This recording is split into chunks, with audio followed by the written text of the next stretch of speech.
This supplement brand makes over 8 figures a year in revenue, and in this video, I'm going to walk you through the meta ad strategy, the funnels, and the conversion mechanisms that they use to be one of the top performing brands in their niche. Hi, my name is Alex, and I'm one of the co-founders of Loudline. We spend over $2 million a month on meta ads, and in this video, I'm going to deep dive one of the best performing brands that I've seen in 2026. So the brand that we're actually going to be looking at today is the BB Company, and they sell natural botanicals and probiotics for healthy hips, weight and intimate health, primarily for women. So their target audience is entirely women, and the reason I've chosen this brand is that I was taking a look at their ad strategy, and it is one of the most interesting that I've found, and it's no surprise that they are one of the best performing brands at the minute. So if we head over to the ads library, you will initially see that they are running around 3,400 ads, which is absolutely massive. They're probably spending millions, if not tens of millions of dollars a month on meta ads alone. And the first thing that I noticed when going through their ads library was actually the style of ads that they were running. And you will see in this example here that almost all their ads out of the 3,400 all have this really, really long copy. And this is the strategy that I've seen increasingly often.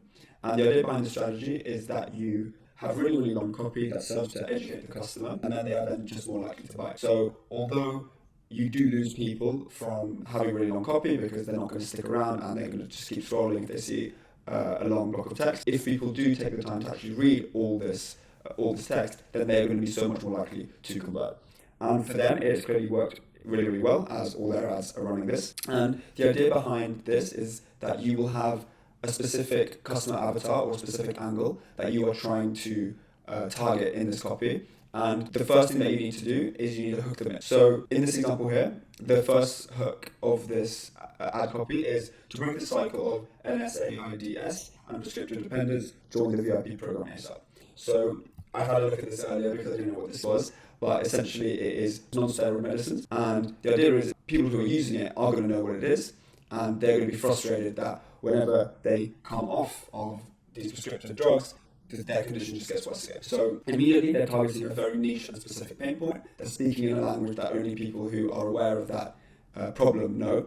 So immediately, if you're someone who does suffer from this, you're going to be intrigued, because a lot of the time you will see generic ads, whereas this one here, immediately it speaks to you as a person, and you're going to keep on reading. Then as you keep scrolling, you will see that they start layering social proof. So it introduces a person and it starts telling them their part of the story. As you continue further, it just keeps going through symptoms, it creates an environment, it creates an experience for the viewer that they are really understood, and it allows the viewer to think to themselves, yeah, do you know what, I do feel this, I do have lower energy, I do have headaches, and then it's just going to keep them reading, keep them interested in this long copy. Again, throughout the thing, it oscillates between talking about the symptoms, talking about the problems that people are facing with social proof. So the whole time you're reading, you're getting convinced, subconsciously you're getting convinced that this is an ad that's really speaking to you. So when it comes to the end and you're hit with a shop now button and you're hit with an offer, you're going to be much more likely to convert. So they do this for pretty much all their ads, and it is a strategy that works really well. We've also tried it for some of our clients, and it's working really, really well. And the whole trade-off is you laser in on your target customer and your target audience, and you prioritize educating them and making them feel understood over trying to get other people to buy the product. So it's an investment in your specific customer, because naturally when you do have this long copy, a lot of people are going to be turned off by it and they're just going to keep scrolling. So it's the trade-off for the BB Company. It's clearly worth taking, as I said, all their ads do this. So yes, this is the long form meta ad copy strategy. So just to summarize how it works, you really identify who your customer avatar is, what pain points those specific avatars have, and then your copy in your ad reads like a story layered in with social proof that gets people to trust and are genuinely convinced that your product will solve their problem. Another strategy that they are using that I find absolutely fascinating, and that we are also now trying with some of our own clients, is that they've identified. So for example, if you go on the website, you will see that they have certain products. They've got Radiancy, they've got Pre-Vitalize, and they've got Pro-Vitalize. And actually they've created ad accounts for a specific product range that solves a specific problem. Now, this is the brand that first exposed me to this technique. And again, I think for them it's working exceptionally well. They have had hundreds, if not thousands of ads at any given time. And they've been running this for ages. You can see here from September 2025, it is now April. So this style of content really works, and again, it builds on what we discussed with the long form copy, which is investing time into educating and into building trust among the viewer. And the reason this strategy works is when you see this pop up on your page, you don't immediately think it's an ad. You see a page called Radiancy with a picture of a couple in there. So at the beginning, you might think this is a genuine person, talking about an experience. And again, here, for example, this here looks like it's a real experience of a couple. And I'm not going to go into too much detail about what the product is. You can take a look for it for yourself. But again, they use really long copy, they really speak to a specific pain point, and more importantly, they make it feel like an authentic story. Again, this is what they are doing throughout their entire strategy, whether it's on their main page or whether it's on these separate pages that they've separated for specific product ranges with specific pain points and solutions. But the whole time, it's all about making the viewer feel that this isn't an ad, but it's actually an authentic and genuine experience that was solved and that was helped by the product. So as you see, this copy here is even much longer than the one previously. Usually with a long form copy strategy, you want your copy to be between 1,000 and 2,000 words. So this one here is definitely closer to the 2,000 if not above it. And again, the whole idea is it takes a picture of a person, it's a couple, it doesn't feel like an ad, doesn't read like an ad. So then when you actually start reading it and you're hooked by what it's saying, and as you can see from the hooks itself, it is quite a controversial hook that gets people interested. You are going to be much more likely to click the shop now button once you finish reading the whole ad. Overall, the BB Company strategy, it's twofold and it's got two really interesting aspects to it. One is that they've absolutely doubled down, tripled down on long form copy, and sometimes you'll see people refer to this as mass desire copy, and the whole point is that you are speaking to the desires of people in a very holistic way and targeted way. Then beyond that, they've actually they've broken out their product ranges so that they can be even more targeted and even more genuine and trustworthy with their ads. So this is something that I highly recommend you guys trying if you're running a brand or if you've got an agency and you've got lots of clients that you're working with, because we've started using this as well and it is working really, really well. And again, the trade-off is you hide the fact that you're advertising in a way to get people who are genuinely your target audience and to convert at a much greater rate than they otherwise would. The next thing that the BB Company do really, really well is that they send their ads. So if you do click on one of their ads, you will be sent to a specific landing page or a pre-sale page that is designed to further convert at a greater rate than traditional checkout pages, because they invest in educating and making the viewer feel understood. So this one here is actually a listicle. I've done a whole video on what a listicle is. Essentially, it is a type of pre-sale page. So if the ad, it then sells you to a pre-sale page and then sends you to a checkout page, and it's a style of pre-sale page that again is used to further educate and further pull the psychological thread, bring the viewer to that page before sending them to checkout.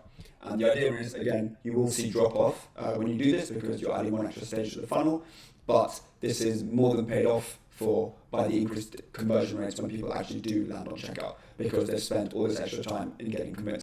So this one here is an example of a listicle, and the way this works is that you provide 4 reasons why. In this example it's 4 reasons, but other times it can be 10 reasons or 12 reasons or however many reasons you want.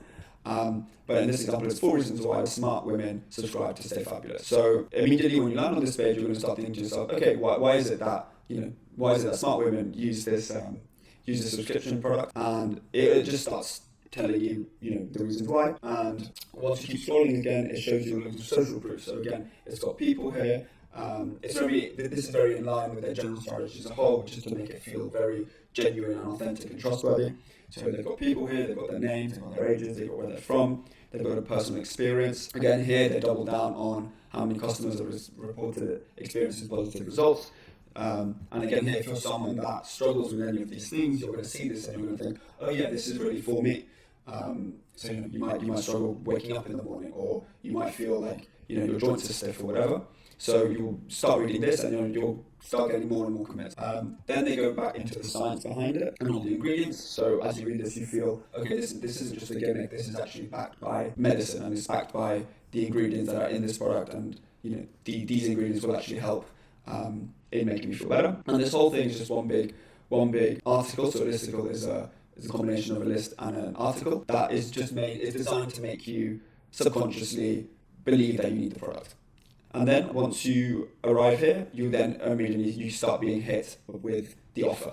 And this is how all listicle works. You essentially spend the initial part educating the viewer, making them feel understood, trying to convince them that they need the product without explicitly saying so, and then you hit them with a really compelling offer at the end, so that if they do reach this stage, they are so much more likely to actually click this button and then go and proceed to checkout. They don't just use listicles. I have looked at many of their other ads, and sometimes they have quiz funnels. So they'll say like, what symptoms are you facing, and you'll click through, and then it'll send you to the place that they intend you to go to. They have other forms of pre-sale pages. So in this example, this is a listicle, but sometimes you've got an advertorial. And for those who don't know, an advertorial is the combination of an ad and an editorial. And again, the whole logic behind those is that it doesn't read like an ad; it reads like a personal experience. So you start reading something and you start getting convinced without feeling like you're being sold to, and that is the key difference. So this is an example of their funnels and how they use that in synergy with their ads. So what is really important when you do have these sophisticated funnels is that the ads and the landing pages that you're sending them to need to be congruent. And for the BB company, they are exceptionally congruent because they've got all that long form copy in the ads. It's all about education. It's all about storytelling. You then send them to this landing page. Again, they double down on the storytelling elements, on the educational elements. So it just feels like one really in sync journey that contributes to people actually checking out and buying at a much higher rate. And also what you'll find is when you do use these funnels, when people do buy, they also buy more expensive items and more of them, purely because they've been convinced at a rate. So you can imagine if you land on a website and you already know the product is great and you already know this is something that you need, you're going to buy 2, maybe 3, maybe 4 of that same product, compared to if you just land there, you're not sure, you're going to test it out and you only buy 1.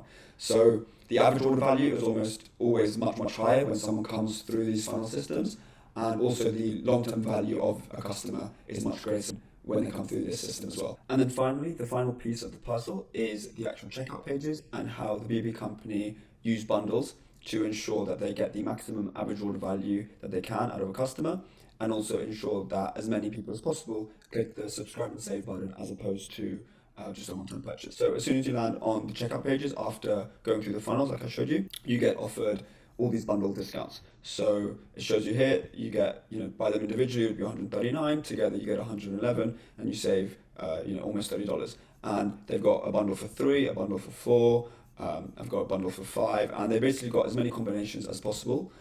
Here they've actually got some single products, but this isn't, when you land on these pages, the single price isn't what you're first met with. You're first met with the bundles. And when you go on these bundles, you then would click shop now. And again, immediately, the first thing that they recommend is that you do the monthly option, so you subscribe and save, as opposed to just buying it once. So always they are trying to maximize the average order value, and they're trying to maximize the long-term value with these subscribe and save features. Also, what I really like about their landing pages is that as soon as you land there, you see the reviews immediately. So again, building on that trust. The first the default option is to go on the monthly option. So then you actually have to change yourself if you want to do the 3 months or just to buy it once. But they heavily push the subscribe and save feature. And again, here, once you stop scrolling, it again, loads and loads of social proof, which is always what you need at checkout. The one thing that stops people on checkout pages from actually converting is that they don't trust the brand enough or the product enough to do the thing that it's supposed to. So always try and optimize your checkout pages to have reviews showing in the most compelling way possible, as this is usually the major stumbling block that's stopping someone from actually committing to the purchase. So all in all, this has been an overview and a deep dive into the BB company's ad strategy, as mentioned earlier. So the long form copy, the mass desires, the targeting specific avatars with specific language, and being really laser focused on who they want. And they haven't sacrificed the amount of people that they're targeting in this way, because their strategy, lots and lots of creators. So post Andromeda, you increasingly target at the creative level, and the way they've done it and the way other people should do it, and I advise you to do it, is focus in and laser in on who your target customers are and what speaks to them. So the angle that speaks to them and the message and the type of language that speaks to them, and then run lots of creatives that speaks to those specific groups, as you don't want generic creatives anymore. You want to have laser focused creatives that really speak to people. And with the new Andromeda update, you can afford to have more creatives than previously, and do the targeting at the creative level rather than at the ad level. So they've really focused on this, and on top of that, they've gone one step further and they've really focused and narrowed down on long form copy. So that's what they've done on the ad side. They've also, as I mentioned earlier, broken out their products. So Provitalize, Pre-Vitalize, and Radiancy all have their own specific ads pages, to build that trust and build that feeling of genuineness of the products that they're selling. Then on top of that, they've then got really sophisticated funnels. So they don't send people directly to checkout. They always send them to a pre-sale page or a quiz funnel, or something in between that continues to educate, continues to build trust, and continues to convince people that they need the product. And they do this in a way without really trying to sell at them too aggressively. They've used this sophisticated funnel to mask the fact that they are just selling ruthlessly to these people, but have done it in a way that makes the viewer not feel sold to and actually feel understood and convinced. Then once you've landed on the checkout pages, the name of the game is to get people to buy the biggest amount possible, so the average order value is as high as possible, and get people to subscribe and save. And ultimately, with meta ads, the hardest thing from stopping people scaling is that as you scale more and more, your cost per acquisition is always pretty, because you're targeting a greater pool of people, moving away from the people who would absolutely buy your product. And you start trying to you move out. You can think of it as like a dartboard, where the bullseye is your specific customers, and those are going to have a really low CPA. But as you try and scale more, there's not enough space to throw darts at just the bullseye. You're going to have to start going further and further and further out, and that's why your CPAs rise as you scale. However, the most effective way to combat this is to have an average order value that consistently rises as well. So in that way, you still have margin, and you're able to pay that increased cost per acquisition fee in order to acquire a customer. So I hope you've enjoyed this rundown of the BB company. I think they are one of the most interesting brands advertising on Meta at the minute. At my agency, we have started using many of their strategies. So if you are a brand spending over $15,000 a month on Meta and you're interested in some of the strategies shown here, or the long form copy, having different products, and having optimized funnels and checkout pages and conversion mechanism, then please head over to our website and book a call with either myself or a member of my team. We would love to have a chat with you and explore possibilities of working together.